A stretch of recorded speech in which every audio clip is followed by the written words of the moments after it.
Kalau saya bilang respon, laporkan ini, saya bilang jangan dulu. Nanti aja. Selesai dulu RJ. Karena RJ ini nggak tanggung-tanggung loh. Dia pikir membalikan tangan nih. Waduh. Kalau kau hebat, Bang, manggil abang sama saya. Damaikan respon dengan Pak Jokowi. Baru kau pengacara hebat. Waktu itu saya anggap sepele itu. Orang respon bekas dari situ, respon pengen tahu juga dong ujung mereka ini apa. Dan bukan hanya respon aja, yang lain juga pengen tahu gitu loh. Wah, banyaklah hal-hal yang diketahui respon selama ini. Maksudnya agar Roy ini ngerem dikit gitu loh.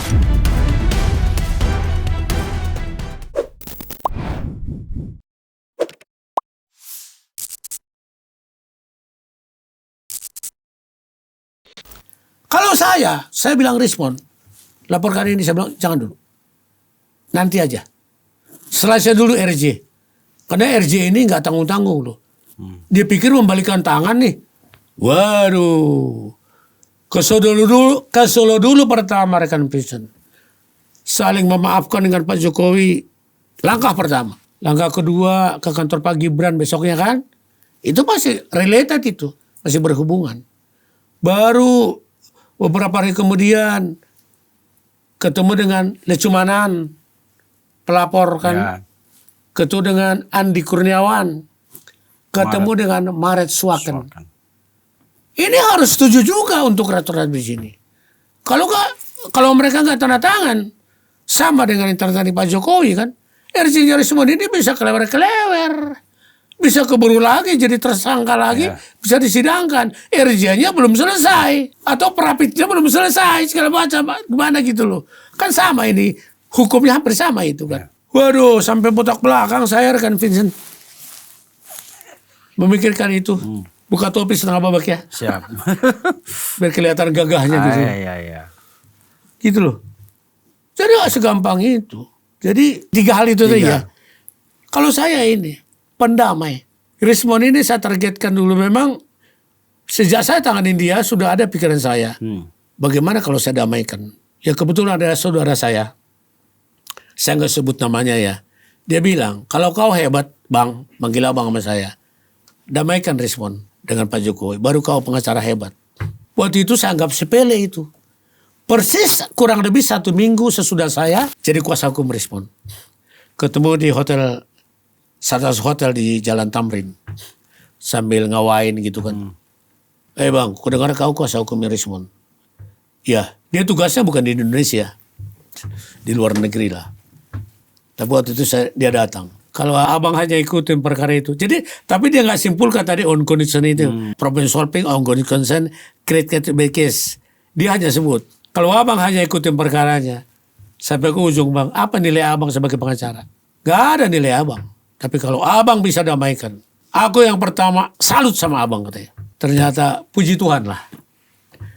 Ya, jadi aku pinjam kata-kata rohani rekan Vincent, boleh ya? Boleh. If we please with the Lord, even our enemies make friend with us. Apapun yang rekan Vincent lakukan, jika dia tidak berkenan, yang Maha Kuasa tidak jadi. Kesimpulannya secara rohani, Tuhan berkenan dengan Rismon. Akhirnya bersalaman dengan Pak Jokowi. Itu teori rohani. Teori duniawinya. How to influence other people. Even your enemies make a friend. Oh. Jadi kalau saya hanya ikutin perkaranya, enggak. Saya harus menginfluence orang. Sekalipun musuh Rismon, saya harus berusaha. Bisa juga kan penyidik nggak suka sama Rismon. Saya pendekatan. Bisa juga pelapor yang 3 ini, Andi Kurniawan, Lecumanan, kan nggak suka sama Rismon. Yeah. Pendekatan. Influence other people. Even your enemies make a friend. Make a friend. 2 teori dunia dan teori rohani saya pakai untuk Rismon. Jalan. Hasilnya. Rismon bebas sekarang. Hah? Rismon bebas sekarang. Tapi dia punya musuh baru akhirnya. Dimusuhin sama teman-teman lamanya. Kalau saya pinjam pepatah Arab, anjing menggonggong kapila berlalu aja. Kalau saya pikirin semua itu Rismon, apalagi orangnya cuek loh Rismon loh. Iya. Bang, nggak usah dengar itu bang. Mau saya kirim podcast ya? Nggak usah bang, aku nggak dengar itu. Dia orangnya tuh easy going. Iya. Easy going banget. Nggak perlu dia dapat informasi. Aku karena selaku kuasa hukum dia, aku kasih tahu. Kami yang ngopi berdua, poin-poinnya aja. Dia tuh nggak gampang loh. Aku kasih tahu ya. Iya. Beberapa kali kalau bukan saya, rekan Vincent, fokus orangnya. bisa masuk Karena penjara dia. waktu dia menyelesaikan buku itu, buku revisi itu, ya kan, itu kan serangan banyak, tapi gak ada satupun yang dia jawab. Sekarang begitu bukunya selesai, artinya dia ngerasa saya udah ketemu Pak Jokowi, bahkan ke Polda dulu kan, supaya dilihat buku itu, lalu ke Pak Jokowi. Gak tahu kemarin ketemu Mas Gibran gak? Untuk bawa buku. Oh belum. Nunggu jadwal. Oke, berarti udah ketemu Pak Jokowi. Saya lihat di status udah tanda tangan Pak Jokowi, tanda tangan buku itu. Jadi tanggal 17 itu rekan Vincent, 17 Juni kami ketemu kedua. Pertemuan pertama kan 13 Maret, kemudian kurang lebih berapa bulan tuh, 17 Juni kemarin. Pertemuan pertama tanggal 12 Maret itu adalah dalam rangka restoratif justice. Karena harus salaman-salaman dulu kan. Sesuai dengan KUHP yang baru pasal 79 ya sampai 88 kan harus permohonan maaf dulu. Intinya tanggal 12 Maret itu tahun 2026 Pak Jokowi mau menyalam. Dan kami ulosi juga secara Batak dan bawa juga ikan arsik adat Batak. Welcome Pak Jokowi. Berarti secara adat itu ke sana. Adat. Aku ulosin, aku sampaikan kata-katanya. Saya ulosin, Pak. Begitu ulos itu kan lebar. Begitu Bapak terima ulos ini, permohonan maaf Rismon, Bapak udah terima. Sebaliknya Bapak juga mau, itu arti ulos ini Pak, saya gitu. Ini arti ulos ini kami dorong Batak. Ya dia bilang, dia pegang, iya. Baru ikan udah ada di meja karena mau buka puasa. Nggak sempat lagi, tapi udah ada di situ. Maret ya. Kan bulan puasa saat itu. Betul. Ya baru kami balik ke hotel ada perintah baru. Besok harus ke kantor Pak Gibran jam 10 pagi. Karena masih ada korelasinya buku yang kedua itu kan. Enggak, itu bukan rencana kami ke kantor Pak Gibran. Tapi nggak tahu perintah Pak Jokowi atau siapa, saya nggak tahu. Besoknya langsung dari Solo. Iya, yang Rismon bilang saya sampai ganti baju aja nggak sempat. Iya kan coba, itu baju seragam Polda itu. Kami kan perhitungan saya ke Solo itu kan. Ya satu baju doang pakai batik yang biru saya itu. Habis itu pulang kan. Tahu ada tugas berikutnya. Tugas tambahan lah. Artinya hal yang menggembirakan gitu. Dan di sana lebih lama. Kalau di kantor Pak Gibran waktu itu 13 Maret itu. Rismon hampir 1 jam itu. Diskusi di dalam kan. Nah jadi kembali yang tadi. Nah yang kedua ini pun kami minta izin sama Pak Jokowi ketemu. Karena Rismon juga harus mengcounter atau hipotesa yang lama tentang Gibran and game. Jadi harus persetujuan Pak Gibran dulu outline-nya, konsepnya seperti apa. Kami kemarin udah ke Dikdasmen. Ya, ke pendidikan dasar dan menengah yang mengeluarkan surat keterangan penyantaraan itu. Udah ketemu kemarin dengan pejabat PPID-nya kan. Jadi ya Rismon katakan gini, apa tujuan pertemuan hari ini? Kami go show diterima. jadi nggak pakai protokol lagi, telepon dulu. Kami go show aja. Saya bilang pasti diterima lah. Masa maksud baiknya diterima? Ya kan repot kalau nggak diterima mereka kan. Nah tujuannya begini Pak, saya bilang kan. Mungkin dulu waktu mengeluarkan surat keterangan penyantaraan itu sudah ada kajiannya. Rismon ini pengen melihat itu. Kalau kajiannya udah mantap, ya bagus. Rismon tinggal menggenapkan itu dalam bukunya nanti. Judulnya yang beda, bukan Gibran Endgame lagi. Tapi ada judul yang sedang dirancang. Yang artinya positif. Nah, Rismon bilang kalau kajiannya belum sempurna, saya siap membantu. Gitu. Kajian untuk baru nanti.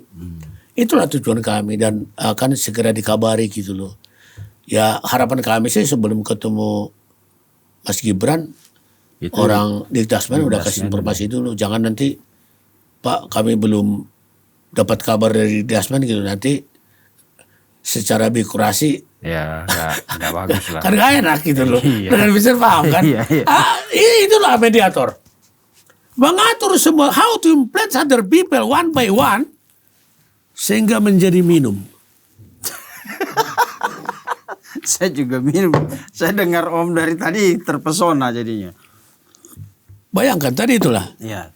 Akhirnya saya minum kan. Itulah artinya. Nah, kemudian tadi kembali ke pertanyaan saya tadi. Richmond ini fokus. Waktu dia menyelesaikan buku itu nggak ada satupun serangan yang dia jawab. Dan sekarang seperti, oke, saya udah selesai dengan misi saya. Sekarang saya jawab kalian. Teori-teorinya Roy, dia bahkan bilang dia tidak sabar menunggu Roy mempertanggungjawabkan penelitiannya. Yang menurut dia itu enggak, teorinya secara ilmiah akademik itu agak susah untuk dipertanggungjawabkan. Ya, jadi ada beberapa hal memang. Pertama, saya kan selalu bersama Richmond ya. Hari ini aja dia ke Bandung. Kalau enggak tadi ku ajak ke sini dia. Yeah. Saya bilang tapi aku izin dia. Itulah gaya saya. Saya kalau punya podcast seperti ini harus saya izin dia. Gak boleh sesudah itu baru saya ngomong. Itu gaya saya yang dihargai. Masuk TV pun begitu. Lek, kita diundang nih.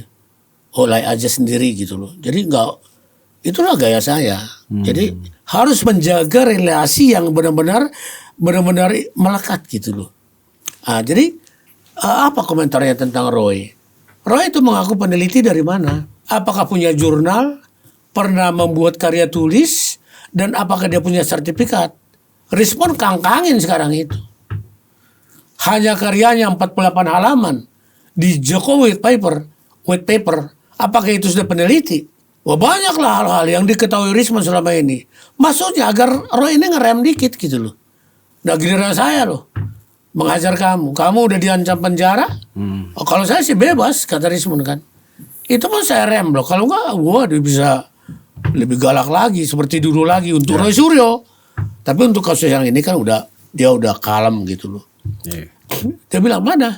Di pengadilan akan dikuliti. Apalagi Richmond kemungkinan akan menjadi saksi di persidangan. Oke. Ya, kemungkinan besar akan saksi kalau diajukan jaksa. Tapi pasti kuasa hukumnya mereka menolak. Tapi nanti hakim memutuskan.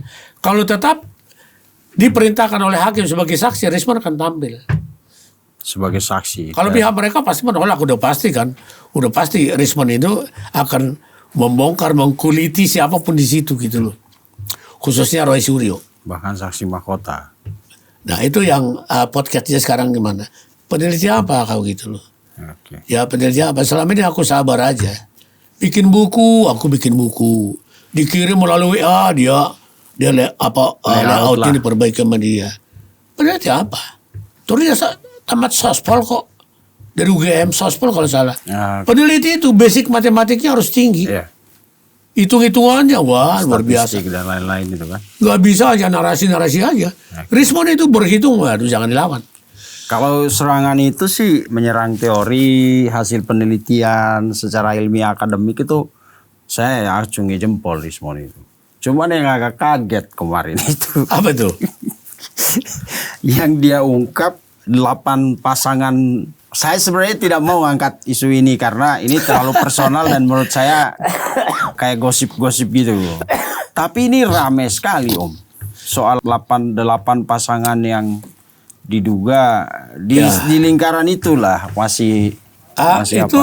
Kayak seperti lapangan kalau kejuaraan bulu tangkis ya. Ada grup beregu, ada pasangan ganda, ada pasangan ganda putra, ganda putri, ada campuran gitu. Saya menanggapinya begitu aja. Yeah. Saya nggak terlalu detail ke arah itu karena saya fokus untuk agenda berikutnya kan dengan 2 agenda yang penting itu. Tapi yang setahu saya memang saya pernah baca sepintas dia bisa membuat persepsi dan dia ada semacam ada data juga gitu loh. Tapi menurut kan Om lawyernya nih, itu berbahaya nggak buat Richmond? Maksudnya Om pasti harus harus mempersiapkan karena bisa ada. Saya hanya gini rekanku, tanggung jawab lawyernya memang. Saya bilang datanya akurat nggak? Nggak usah ke situ dulu ya. Yang dia ancam Roy tentang udah mengembalikan aset negara yang waktu dia jadi lepas dari Menpora. Ternyata Richmond menemukan data dari satu akun atau satu informasi 3.200 item termasuk televisi, kasur, kamera. Lensa. Bayangkan 3.250 item yang jika dinominalkan hampir 9M. Selama ini kita persoalkannya panci. Panci disepak aja nggak ada harganya. Yeah. Tahu more than it. Rismond menemukan itu. Lantas Rismond mengatakan, saya nggak mau diam bang di perkara ini. Kalau benar-benar sudah diserahkan kembali semua secara material atau nominal, karena 2019 Kemenpora saat itu siapa namanya Nahrawi. Imam Nahrawi mencabut gugatan itu. Ya, dia cabut di Pengadilan Negeri Jakarta Selatan. Ya, bagi saya seorang pengacara harus ada ending ya dicabutnya apa? Apakah akta pandading atau cabut gugatan? Berarti kalau cabut gugatan mentah kan? Kelanjutannya biasanya akta pandading atau perdamaian. Kalau perdamaian, apakah kerugian negara sebesar itu Sudah benar-benar ditanggung oleh Kemenpora saat itu? Karena notifikasi dari BPK kalau nggak temuan Rismond itu masih belum dikembalikan. Nasihat saya apa dalam kondisi itu? Benar datanya valid nggak? Valid bang. Ya kalau valid oke silakan. Jadi nanti ini agak sedikit serius. Kalau itu benar-benar belum dikembalikan, jangan lupa itu aset negara. Kalau terhambatnya di BPK atau di mana atau di Menpora sendiri, Kemenpora maksudnya, ini problem dong. 9M loh, baru dikembalikan 500 juta kan? 500 juta. Nah ini baru, saya bilang ini baru berpoin nih, bervalue nih. Harus clear dong, ini urusan rakyat. Nah kalau pasangan-pasangan tadi saya bilang ini semacam ya cheerleader lah kalau gitu kan. Untuk intermezzo ya. Pelompat-lompat intermezzo. Intermezzo itu aja mengurangi ketegangan aja. Oke. Tapi kalau serius ya saya bilang saya bercanda sama Rismond. Saya ada di antara dulu yang banyak itu pun. Ya kan ada juga yang saya sukain gitu.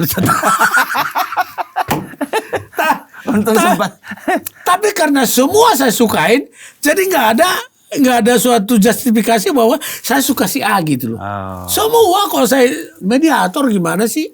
Saya joget semua, emak-emak itu joget. Ya toh, saya ajak nyanyi semua. Saya gitu orangnya. Saya nggak pernah elus-elus satu orang gitu loh. Iya. Banyak paling cantik di situ, saya nggak pernah begitu. Saya bercanda sama baik yang udah tua, setengah tua, yang muda saya samain aja. Makanya heran mereka kan, aduh Bang Jagir kok gini ya gitu. Inilah saya. Gitu loh. Jadi gitu. Aku yang menemukan orang itu komen ya. Cuman aku candain.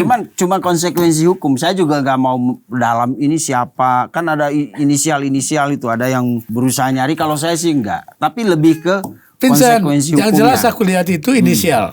Ya. Kalau inisial susah. Okay. Aku nasihatku ke dia inisial ya. Bang ada 6 atau 8 pasangan itu kan. Dalam kejuaraan apa? Saya kan bercanda orangnya. apa Macau Open atau Selandia Baru Open atau Batam Open bulu tangkis. Saya penggemar bulu tangkis soalnya mantan pemain kan. Enggak bang ini bang di antara mereka udahlah bikin inisial aja ya segituin kan. Betul. Jangan ngablak nama. Takut nanti create case by case. Dia pegang itu aku nggak suka. Itu kan pantangan sama aku create case by case kan gitu kan. Nanti jadi perkara baru kan. Itu yang tadi saya mau nanya Om. Siap gak kalau nanti tiba-tiba ada kalau sepanjang itu Rismond apa yang gak siap? Kalau kita lihat zamannya sebelum ini. Siapapun dihantam sama dia. Tapi begitu ada sama aku. Ya sekarang udah inilah ya. Aku ya katakanlah bersahabat dengan dia tuh gak gampang loh. Segera seperti menggeser gunung rasanya. Seperti menggeser satu gunung. Tapi so far ya saya bisa geser gunung itu dengan dia dapatkan lepas dari tersangka dan SP3 gitu loh. Saya kira luar biasa udah 2 jam kan. Saya tadi biarin. Tapi ini akan kita pecah ke beberapa pasti itu pasti. Dan untuk pemirsa atau siapapun terkait podcast ini yang merasa keberatan, kami siapkan ruang untuk memberi hak jawab di tempat yang sama di podcast On The Table ini. Ada closing statement dari Om Jagir? Ya oke, rekan Vincent dan para pendengar pemirsa lah ya.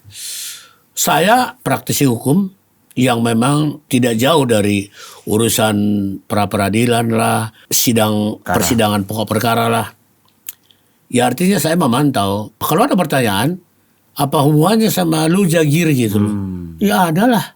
Legal standing kan selalu ditanya legal Ya apa standing. legal standingmu? Legal standing saya nggak ada. Cuman saya boleh dong pendapat.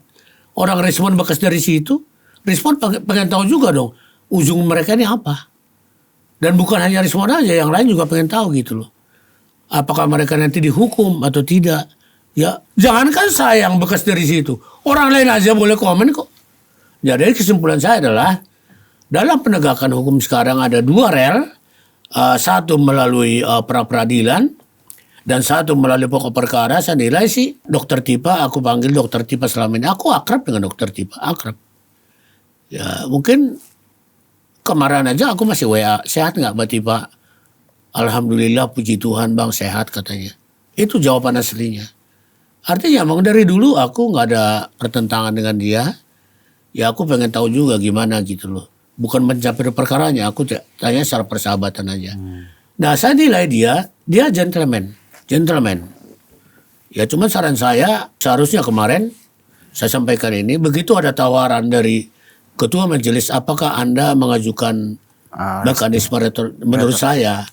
Seharusnya begini saat itu ya. Boleh ya komen ya. Dia jangan langsung jawab spontan. Dia harusnya merapat dulu ke para kuasa atau penasihat hukumnya. Ini gimana gitu loh. Jadi jangan langsung. Wah, jadi diskusi juga sama kuasa hukumnya kalau nggak salah ya. Sempat dia menghampiri kan. Tapi jawaban dari sana pompa, bukan sedotan gitu loh. Nah ini kembali lagi. Pompa bukan sedotan gitu loh kan. Beda kan pompa ya ajar gitu kan. Nah kalau saya waktu itu seharusnya jawaban yang paling utama adalah yang disampaikan oleh Yang Mulia.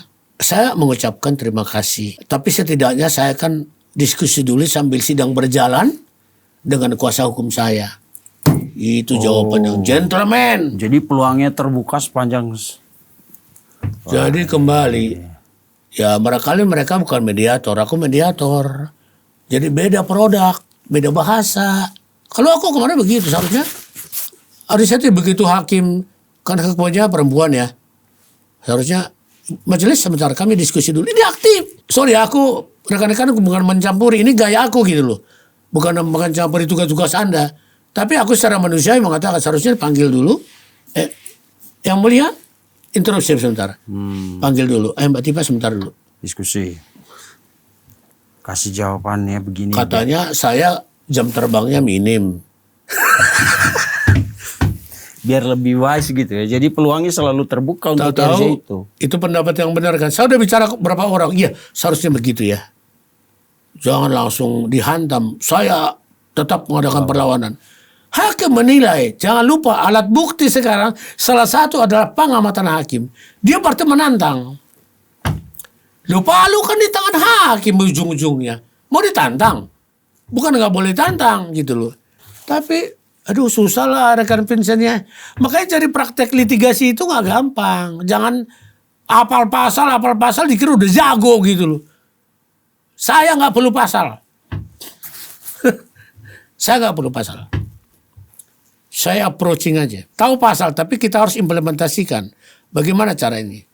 Sama kayak firman Tuhan lah rekanku Vincent. Jadi pasal itu bukan satu-satunya alat untuk membebaskan. Kita teriakkan pasal itu meja hakim. Hakim interpretasi. Maaf ya saya pinjam satu ayat Alkitab.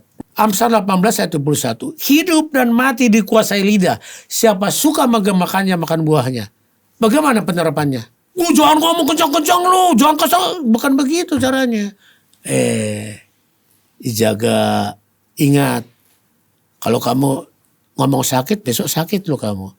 Kamu gemakan kata-kata itu kan. Jadi harus diterjemahkan itu secara lembut. Secara praktis dalam hidup. Ya, saya kan suka khotbah juga rekanku. Saya sintua. Penatua ya. Saya suka dipanggil khotbah juga. Saya layani. Gitu loh. Jadi benar-benar harus diterapkan. Singkat ceritanya gini. Ada pendapat seorang ahli di Amerika. Sikap yang utama yang lain mengikuti. Okay. Sikap yang utama yang lain akan mengikuti. Kalau saya bersikap hari ini seperti anak muda, ya sekali gaya gitu. Jiwa saya jiwa muda. Supir saya pun hari ini pakai kaos doang karena lihat saya pakai gini kan. Biasanya dia pakai safari gitu kan. Kalau saya suatu saat mau kemana pun pakai jas, berarti saya bersikap sebagai yang mature, dewasa. Orang yang melihat pun akan menyikapinya, mengikuti mereka. Pak Girsang lagi serius nih pakaiannya. Dalam praktek sehari-hari, dalam sikap apapun, utamakan sikap. Jika Anda seorang pengacara, bersikaplah sebagai pengacara. Yang lain akan mengikuti. Jika Anda seorang mediator, bersikaplah sebagai mediator. Yang lain akan mengikuti.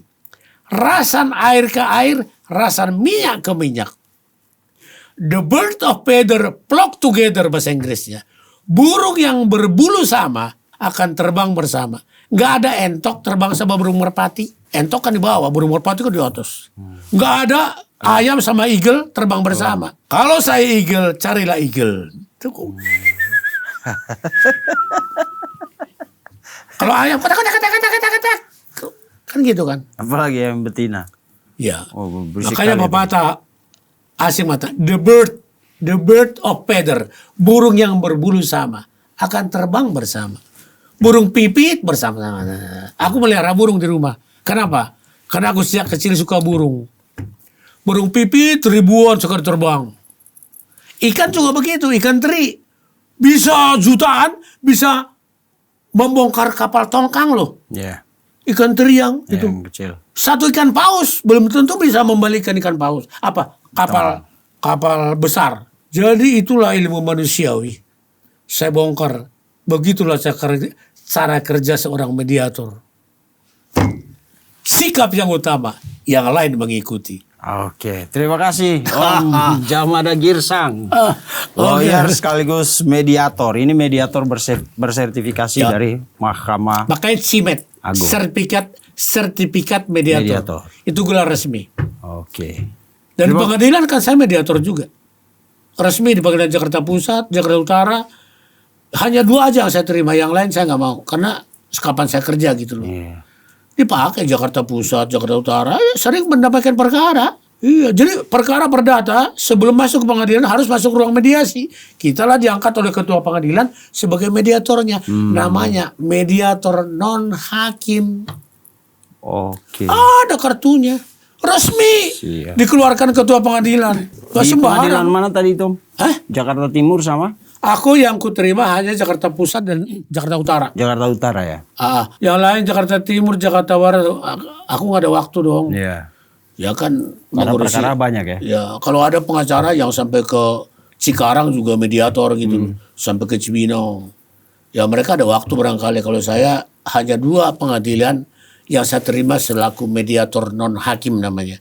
Jadi perlu nih biar ini utamakan ya. Kita rekan penjara. Di Jakarta Utara, kalau ada perkara perdata masuk sesuai dengan Perma 1 2016, perkara perdata loh. Kalau pidana nggak ada mediasi. Di pengadilan itu mediasinya nanti ini penyidik gitu loh. Perkara perdata sesuai Perma 1 2016, perkara perdata sebelum disidangkan oleh majelis hakim itu masuk ke kami dulu. Ke mediator. Nanti mediator saya sendiri. Dulu mediator seperti kami itu adalah hakim juga. Nanti dicopot hakim satu ke sini. Tapi sekarang saking hakimnya sibuk banget, dibukalah sekarang ruang mediator. Dasar hukumnya Perma 1 2016. Nah, siapa jadi mediator? Sekolah mediator dulu lah kau. Kalau lulus kau dapat sertifikat. Didaftarkan di BNSP. Badan Sertifikat Nasional itu, dan direkomendasi sama Mahkamah Agung dan didaftarkan di pengadilan. Nanti pengadilan mencatat nama kita sebagai mediator. Jika ada perkara, kita akan ditawarkan kepada para pihak. Perdata ini ya. Kalian yang berperkara masuklah mediator di antara nama-nama ini. Mediator siapa yang kalian pilih? Mungkin ada yang kenal saya, Jamada Girsang. Mungkin yang sana pakai ini, nanti hakim memutuskan yang mana gitu loh. Resmi banget. Emang semua jadi mediator di pengadilan. Waduh, ada di depan kita udah berantem. Contohnya perceraian. Saya pernah di Jakarta Utara, warga keturunan nih. Saya jadi mediatornya. Makanya sekarang saya nggak mau lagi jadi mediator perceraian. Saya masuk ke ruang mediator di Pengadilan Negeri Jakarta Utara. Ini penggugatnya pihak istri, tergugat laki-laki. Jadi selamat pagi para pihak, saya gituin kan. Jangan panjang-panjang Pak, saya mau cerai, kata istrinya. Saya bilang, jangan dulu. Enggak apa-apa, enggak. Saya nggak mau ketemu dia pun sekarang. Ini kenapa harus ada pertemuan ini, kata dia nggak tahu harus ada. Wah, saya bilang, nggak benar ini. Oke, saya akan bikin berita acara bahwa gagal berdamai. Harus saya bikin, lapor ke hakim. Oh, itu memudahkan pekerjaan hakim ya? Iya, membantu banget. Membantu banget. Kalau bisa saya damaikan, hakim kan pekerjaannya kurang. Dia bekerja untuk perkara yang lain. Betul. Mediator itu di pengadilan, number one. Sama dengan hakim. Sama mediator non hakim. Oke Om, nanti kita salaman lagi. Nanti kalau ada waktu penting juga informasi seperti ini kayaknya Om. Supaya kadang-kadang banyak orang yang berperkara tapi mungkin mereka tidak tahu bahwa ternyata ada jalur lu bisa berdamai tanpa harus ribut-ribut gitu kan. Kadang-kadang orang kalau udah masuk ke kepolisian apalagi ke pengadilan itu kayak berseberangan banget gitu. Seolah-olah ini kita mau head to head, padahal ada jalan seperti yang diceritakan Om. Even our enemies make a friend. Oke, siap. Kalau kita, sedikit lagi rekan Vincent. Ya. Lawan rekan Vincent sekarang ada lawannya katakanlah ya. Sampai 10 tahun lagi tetap lawanmu itu orang. Gak ada nilai hidupmu. I tell you the truth. You have to change that menjadi your friend. Itu namanya manusia di luar advokat juga boleh itu ya. Dia salamin aku tadi ya. Udah 7 tahun aku gak salamin dia. Dia salamin aku tadi dah. Aku terpaksa nyalam dia. Itu namanya influence kan. Pengacara juga begitu. Kalau ada perkara kalian dia jangan dipanjangin. Pendekin aja, damaikan aja. Tapi mediator beda dengan yang lain. Maunya panjang. Biar ini panjang. Bisa juga kliennya muntah. Dipanjangin perkaranya, kliennya bisa muntah kan? Sayang. Oke, terima kasih. Sama-sama rekanku. Om Jah Madagirsang, pemirsa. Saya yakin apa yang kita obrolin di tempat ini itu memiliki pelajaran dan informasi edukasi terutama yang baik. Karena itu sekali lagi terima kasih Om Jah Madagirsang. Sama-sama. Pemirsa, ikutin kita terus di podcast On The Table OTT hanya di cumi-cumi.com. Sampai jumpa di episode selanjutnya. Selamat malam semua. Pasti kita pengen ekspresi mengedepankan estetika. jelas tadi mendengarkan